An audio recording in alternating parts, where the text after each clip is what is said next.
Hello friends, welcome to study stage. तो आज की इस वीडियो में हम लोग घनमूल यानी क्यूब रूट निकालना सीखेंगे गुणनखंड विधि से। सबसे पहले यहाँ पे आप जो है वर्गमूल यानी स्क्वायर और स्क्वायर रूट, घनमूल यानी क्यूब और क्यूब रूट को समझिए। अगर किसी नंबर पे जैसे कि ले लेते हैं 2, यहाँ पे ये जो है 2 है, अगर इसके ऊपर पावर में 2 दे दिया रहे, इसका मतलब क्या हो गया, इसका हमें वर्ग निकालना यानी स्क्वायर निकालना, यानी इस 2 को जो है हमें 2 बार गुना करना है इस तरीके से।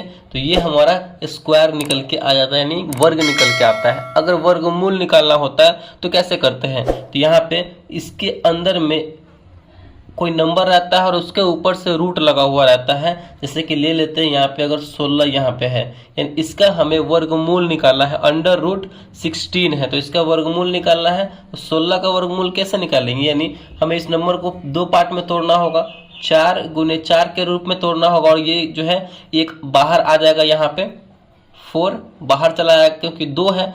पेयर जो है हमेशा 2 नंबर का पेयर वर्गमूल में बनता है और 3 नंबर का जो यहाँ पे पेयर जो है घनमूल में बनता है। ये आपको यहाँ पे ध्यान रखना है। ये तो हमारा वर्ग और वर्गमूल था, और यहाँ पे घनमूल की बात करते हैं। अगर कोई नंबर पे जैसे कि ले लेते हैं 3, ये हमारा नंबर है, ठीक, इसके ऊपर जो है इसके पावर में 3 लगा हुआ है, इसके पावर में कितना है तो 3 है। इसका मतलब क्या है, इसका हमें घन निकालना यानी क्यूब निकालना है, यानी 3 को हमें 3 बार गुना करना होगा इस तरीके से, ठीक। तो ये हमारा घन हो जाएगा यानी क्यूब निकालना हो जाएगा। अगर क्यूब रूट की बात करें तो कैसे होगा, यहाँ पे रूट लगा हुआ रहेगा और यहाँ पे 3 लगा, जैसे यहाँ पे 3 लग जाएगा ना तो ये क्यूब रूट हो जाएगा, और इसके अंदर में कोई यहाँ पे नंबर दे दिया रहेगा। जैसे कि कोई भी नंबर ले लीजिए आप, 64 ही ले लीजिए, इसका हमें क्यूब रूट निकालना होगा यानी घनमूल निकालना होगा। तो इस तरीके से जो है हमारा वर्गमूल, घन और घनमूल काम करता है। तो अब यहाँ पे देखिए, ये जो हमने नंबर लिया है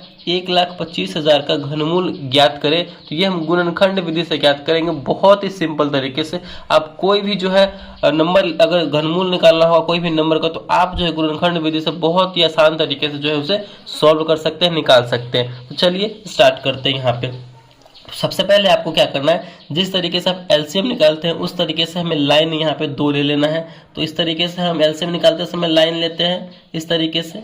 चलिए, और यहाँ पे जो नंबर दिया हुआ रहता है उसको यहाँ पे लिखना है। नंबर हम लिख लेते हैं 1,25,000 दिया हुआ है, तो 1,25,000 यहाँ पे हम लिख लेंगे। चलिए, अब हमें क्या करना है, सबसे छोटा नंबर से हमें इसमें जो है भाग लगाना स्टार्ट करना है जिससे वो कट रहा हो। तो सबसे छोटा नंबर क्या है, 2 से स्टार्ट करेंगे, तो 2 से ये कटने वाला है, बिल्कुल कटने वाला है, तो 2 से ही हम स्टार्ट करेंगे। चलिए, 2 से स्टार्ट किया तो 1,25,000 में हम 2 से भाग करेंगे, इसका मतलब कितनी बार में कटेगा, तो ये कटेगा हमारा 62,500। 2 से लगाने का मतलब क्या है कि आप उस नंबर का आधा आधा करके लिखते चले जाएंगे, ठीक, ये हमारा तरीका होता है। फिर यहाँ पे देखिए 62,500, ये 2 से लगने वाला है, सबसे छोटे नंबर से स्टार्टिंग करते चले जाएंगे, तो ये 2 से ये भी कटने वाला है, तो 2 से लगाएंगे हम, तो 62,500 कितनी बार में कटेगा हमारा 31, सीधा इसका आधा कर देंगे तो 31,250 हो जाएगा इस तरीके से, ठीक। अब यहाँ पे देखिए 31,250 ये भी कटने वाला है, तो बिल्कुल ये भी कटने वाला है, 2 से कट जाएगा। तो फिर हम क्या करेंगे, फिर 2 से लगाएंगे, यानी सबसे छोटे नंबर 2 से अगर नहीं कटने वाला होगा तो फिर उससे आगे बढ़ेंगे। इस तरीके से जो है हमें सोचना है और करना है। 31,250 में फिर 2 से हम लगाएंगे तो ये कटने वाला है, ये भी बिल्कुल कटने वाला है। आप क्या करेंगे, मतलब इसमें भाग यहाँ पे बगल में जो है आप देते चले जाएंगे जिससे कि आसानी होगी कि हाँ ये कट रहा है कि नहीं कट रहा है इस तरीके से। तो फिर हम भाग करेंगे, इतना में 31,250 में 200 तो कितने बार में कटेगा, ये 15,625 बार में यहाँ पे इसका कट जाएगा, यानी इतना इसका आधा हो जाएगा, ठीक। अब यहाँ पे ये 2 से कटेगा तो नहीं कटेगा क्योंकि लास्ट में हमारा 5 है, तो हम दिमाग लगाएंगे, देखेंगे कि 5 से कटने वाला है कि नहीं। 2 से तो नहीं कटेगा क्योंकि लास्ट में 5 है। तो आप यहाँ पे एक चीज हमेशा ध्यान रखिएगा, अगर लास्ट में कोई नंबर 5 हो तो वो जो है अक्सर 5 से ही कटेगा, तो यहाँ पे हम डायरेक्ट 5 से लगाएंगे, ठीक। चलिए, 15,625 में 5 से जब हम लगाएंगे तो ये कितनी बार में कटेगा, यहाँ पे आप इसमें भाग करेंगे तो 5 तिया 15, यहाँ पे हो जाएगा 6, तो 5 से कम 5, यहाँ पे हो जाएगा 1 बचा इसमें, और 2 तो 5 दूना 10 और 50 25, यानी 31,125 बार में कटेगा। 5 से इसमें भाग करेंगे तो ठीक, आप भाग करके देखेंगे तो इस तरीके से ही आएगा। चलिए, यहाँ भी लास्ट में 5 है तो फिर हम 5 से लगाएंगे,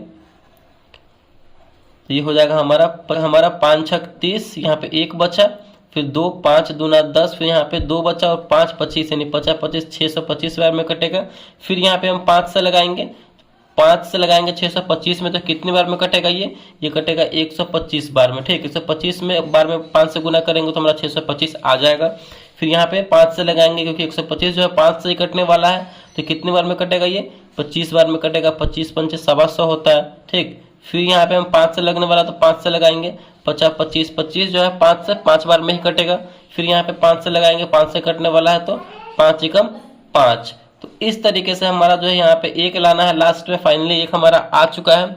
अब यहाँ पे जो है हम इसका सही आंसर पता करेंगे कि सही आंसर इसका क्या होगा। जिस नंबर से हमने यहाँ पे इसे भाग लगाया है उस नंबर को हम लिखेंगे यहाँ पे आपस में।